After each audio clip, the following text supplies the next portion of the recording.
Okay, so prosody, rate, and accuracy.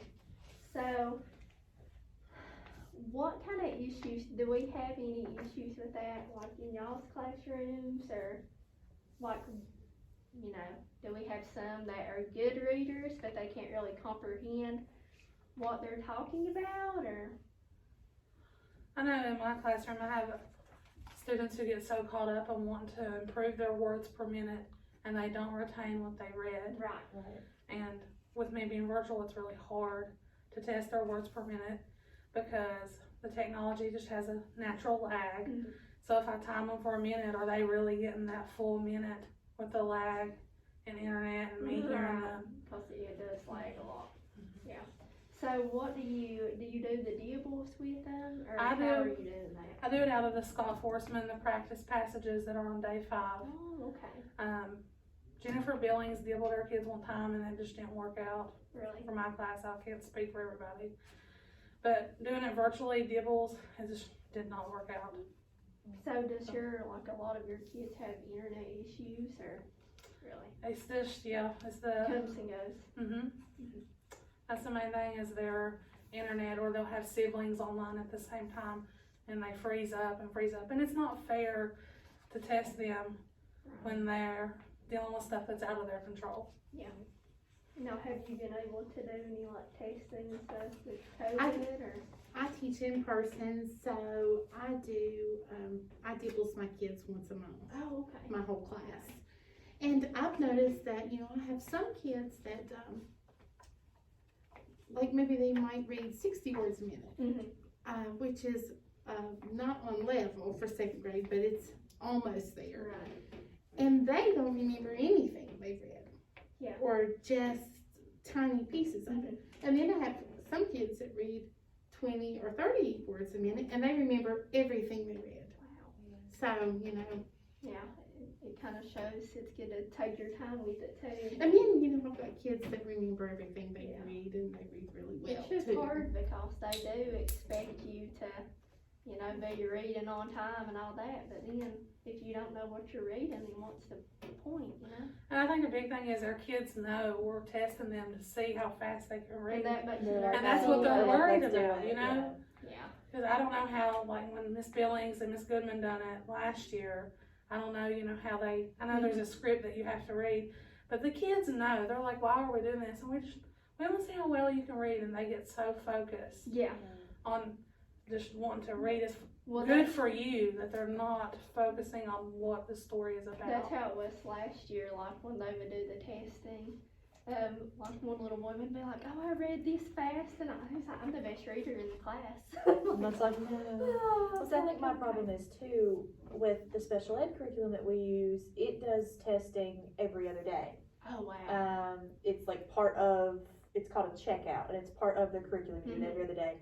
And the problem with that is, just like you said, they know, see ours is, if it has a set number of words, whatever that word is in the story, like say 75 words, this is your target, and that 75th word is the word purple. So purple is underlined. Mm-hmm. So they know that as long as they get to that underlined word, oh, I'm good. Oh, so That's becoming a problem in that I've just started honestly typing it up, and then so it's not there, so they can't see, or even just giving them something else that says, oh, 75 words, all right, fine, I'll find something that's that, well, more than that, obviously, and, just let them go with it, because that's, I think, the issue is, like she said, they're more worried about, oh, I can read fast, not, oh, I understand what I'm reading, and, oh, I can tell you exactly what I'm reading because I read so fast. Right.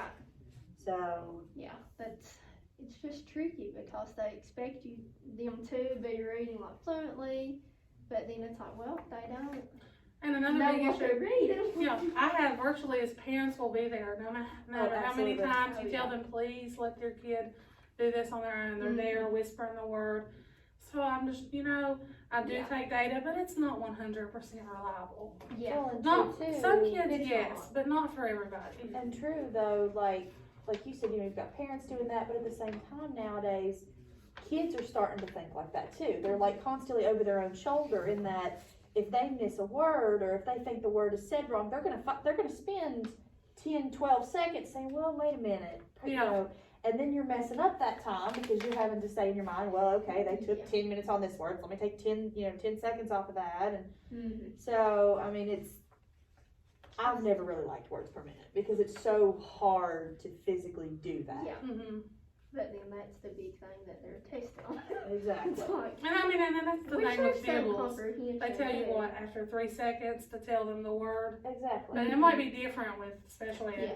There's like so many seconds and they'll tell you the word, but Yeah. still, those kids continue reading, but they're thinking about that word, like, hey, did I really miss, you know, and then the word will pop up again and they're like, I'm just like, okay guys. Well, see, ours doesn't really give you a time. It's just basically ours for our checkout one is to say, okay, if you mess up a word, don't worry about it. Just read it like you would read it to me. Right. And then we'll go back after it's over and I'll say, okay, this was this word, this was this word, and then you messed up this word. Yeah, and I feel like it's better that way because they, like, after they see that they've missed all these words, they get frustrated real easy. Because I was testing this little boy, because, you know, I'm in 3rd grade, and I was testing, like, sight words for 2nd grade, and he didn't even know over half of them. Yeah. I think it was, like, 24 out of 100. Yeah. So, and you could just tell he was getting frustrated, and like I wanted to stop, but then I'm like, well, what if he knows all these? And it's just hard. Well, once they miss so many words or think they've missed so many words, I mean, just like, you know, that they lose the want to do it too. Yeah. So they'll start to slow down, especially if it's a longer passage. If you notice they're like da da da da da da, and then, oh, I missed a word, and then they'll slow They down. just And then kinda the more like they freak slow out. down, it's just, Yeah. you It's can watch their hard. self-confidence go completely down. Yes. But then, you know, this year I have actually a very low class, much lower than any class I've ever had before. And we do our Dibbles data in the hallway as a group. Right. And this month, they were so proud of themselves. And that helps too, Good, to reward them. There's no name, it's a class average, Right. and they really own it. Yeah. They really own it. And you can tell. Yeah. You can tell. Okay, if y'all want to turn to page, I think it's the 3rd page, passage 1. Okay, so we'll do this little activity. This is kind of about making connections between like theory and practice. Right. So it says Victoria likes to remind her students in her content literacy classes of the importance of applying in their own classrooms what they know about prior knowledge. Let's skip a little. And we can include those passages here. So the first passage that we're going to illustrate is the fact that prior knowledge must be activated to be of use, okay? So there's no title on this first passage, okay? So I'm going to kind of give y'all a chance to read over that and then we'll kind of talk about it.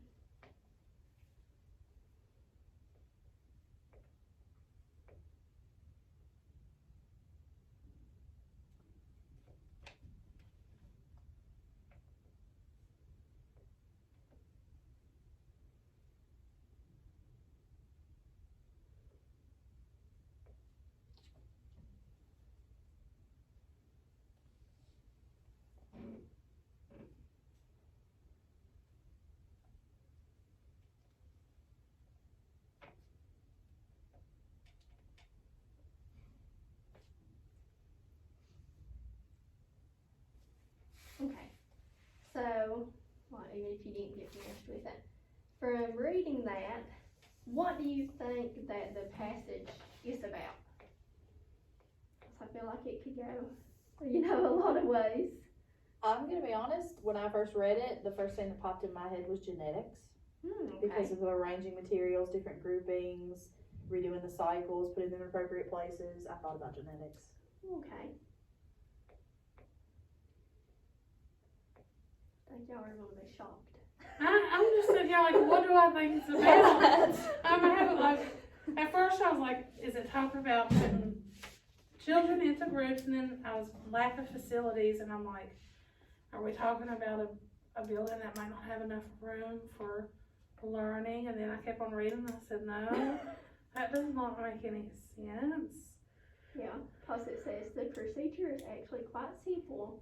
First, you arrange items into different groups. And I was like, maybe they're talking about shopping, because they're talking about expenses and. That could be. Okay, so let's go down to our self-reflection questions. So if we had provided a title such as washing clothes, would the passage have made more sense? Absolutely. Yes, Because that tells you what the items are, yeah. what your mistake What's could be. difficult and. Yeah, Because if your mistake is expensive, you washing your whites with your colors, you messed up all your Yeah. whites, so. Yeah. Yeah, that makes more sense. exactly. Okay, so would simply providing a title, okay, so for activating your students' background knowledge about topics, assign them to so if you're assigning your students a topic, do you think that may be something they're interested in more, or like, do you think it would help them better if they're reading something they liked, or? Definitely. If I find that my kids read better if it's something that interests them. Like I have some that love turkey hunt, and if I find them something about turkeys, it's just Yeah. Absolutely. It's kind of like if they understand like what they're about to read, Yeah. other than like, okay, Right. read this and then we'll talk about it. It's like, it makes more sense to them to like, oh, okay, I know what I'm looking for, I know what details I should, instead of just like giving them something. Right. Last week we had a story, and I told the kids whisper read, this page, and just that dead look, Oh, yeah. you've seen it before, Yes. and we started doing oral reading, and I started acting it out while we were doing it, Right. and they were like, Yeah. How do you do Oh. that? Yeah. "That's what's going Yeah. on." Right. Yeah. I mean, sometimes they just need a little bit of action in Yeah. there, Yeah. That kind of goes Yeah. back to like the prosody, like reading with expression instead of just Yeah, like, I actually reading did like that. we I talk, pretended like I was lightning, Right. and thunder and lightning, and the kids jumped, and then they're like, and I'm like, "What's happening here?" And they're like, "There's a storm going on." They didn't know. They had already whisper read that whole Mhm. page, And they had no clue. and they had no idea what it was talking about. Yeah. But then you start acting it out a little bit at a time, and then they know what's going on. Yeah. And it See, makes we it had more to- enjoyable too. Sure, We they had were one- so happy. Well, see, we had one that goes on what you were saying. We had the story about hot rods. Mhm. And so, of course, I know what a hot rod is. But to say to, these kids nowadays, you're like, well, they had a hot rod. And they're like, well, what is that? So I literally had to pull up hot rod. Yeah. And so then when you pull up the word hot rod, around here you get hot rod weekend. So I'm like, do you guys know what this is? They're like, oh yeah. And so automatically they understand. Yeah. Sometimes they just need a visual, Yeah. And you leave it up there and you're good to go. Yeah. Yeah. So, one more thing. Go ahead, you say what you're Yeah, Mackenzie's mask is broken. Oh. Sounds like how I'm talking over here.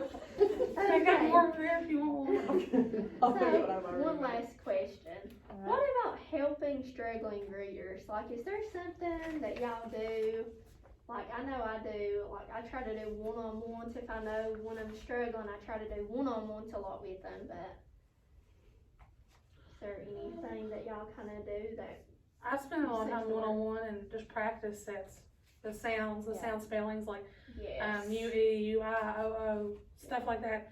You gotta practice. They gotta know how to blend the words before we can read the words. Exactly. So I spend a lot of time just doing that, and then reading in that decodable, because that decodable Because is it all really helpful. ties in with those words too, so. So we use a lot of say, spell, say too. If there's a word that they're, repetitively getting wrong, or they haven't seen it before, or maybe they've seen it, maybe it's a homophone, maybe it's, spelled different way, or, so we do a lot of say, spell, say too. That really helps a lot with my students. That, and we we do a lot of one-on-one, and we do a lot of repetition as well. Yes. So we And I might feel read like it, that's what read it again. helps. Yeah. Repetition is what really these kids need. Yes. They can't hear it 3 or 4 times and get it. They just know. And they have to spell it, you have to spell it, And And I've noticed I have a kid that improved greatly. Went from 9 to 19 words per minute. Now that's not where he needs to be, Yeah. but that's a still, growth. to And that was improve just with focusing on the sight words. Yeah. He mastered the first 50 sight words, so I'm like, okay, I focus on sight words, but then I focus on words that we can decode and blend together. Yeah, just what works best for each student, cause not all of them's gonna learn the same. Right. Often that child that struggles in reading is that child that doesn't participate in class, doesn't pay attention, doesn't do anything that they're supposed to be doing. Yeah. You know, they're just there. And you know, one thing that really helps with that is praise. Yeah. Oh, It'll yeah. get a kid Positive reinforcement. Yep, active quicker than anything. yep, that's true. Praise, just a little bit of praise. Yeah. Because they want your attention. That's Yeah. what they're fighting And then for. instead Yeah. of like calling them out, you know, oh, I love how so-and-so, it's like reading their story, you know. And you always And find it's- something positive to Yeah. point out. And then they're like, oh, well, I wanna be just like them, you It's know. hard to find sometimes, Yeah. but you know, But, praise yeah, is yeah. this powerful tool, Cause isn't it? we do that, like, secret students, I pick a student every day, and I'm like, oh, I love my secret student, and it's like sitting in their seat, and they're like, am I sitting in my seat, you know, it's like, it Yeah. kinda makes them check themselves, so. One, two, we Yeah. do, this kinda goes back to what we were talking about, finding things that make